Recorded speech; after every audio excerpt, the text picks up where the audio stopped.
আসসালামু আলাইকুম প্রিয় ফুটবল ফ্যান্স।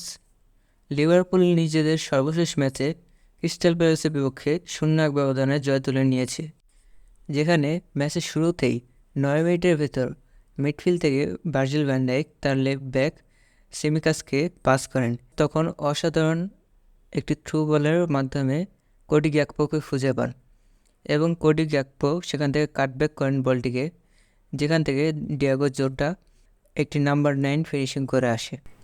ম্যাচটি মূলত এখানে শাটডাউন হয়ে যায়, কারণ এরপর কোনো টিমই নিজেদের চান্সগুলো কাজে লাগাতে পারেনি।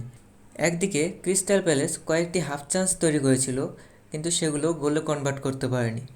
অন্যদিকে লিভারপুলও কয়েকটি বিগ চান্স, হাফ চান্স সব কিছুই ক্রিয়েট করেছে, কিন্তু সেগুলো গোলে কনভার্ট করতে পারেনি। যেমন 24 মিনিটের মাথায় ট্রেন্ট আলেকজান্ডার আর্নল্ডের একটি জোরালো শট সেভ করেন ক্রিস্টাল প্যালেসের গোলকিপার। এরপর আবারও ডিয়েগো জোটা 33 মিনিটের সময় একটি বিগ চান্স মিস করে, যেটা কিনা গোল হলে হতে পারত সেখানেই ম্যাচ ওভার।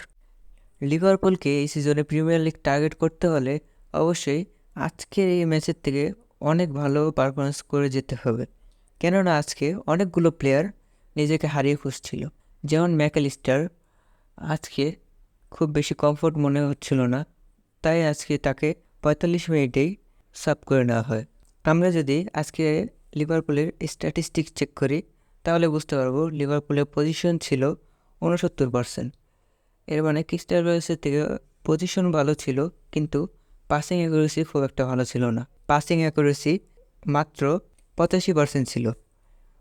অন্যদিকে লিভারপুল 4টি বিগ চান্সেস ক্রিয়েট করে মাত্র একটি বিগ চান্সেস কাজে লাগাতে পারছে, বাকি 3টি মিস হয়ে গেছে। লিভারপুলের এই দলটির মধ্যে আলাদা করে কোডি গ্যাকপো এবং গ্রাভেনবার্চের কথা বলতেই হবে। এরা দুইজন খুবই ট্যালেন্টেড প্লেয়ার, যা কিনা তাদের মাঠের ফুটবলেই বোঝা যায়। এদের বল কন্ট্রোল, বল হোল্ড আপ প্লে অনেক অসাধারণ, এবং কোডি গ্যাকপো উইংয়ে অনেক থ্রেটনিং, যা কিনা তার আজকের ম্যাচেও সে বুঝিয়ে দিয়েছে।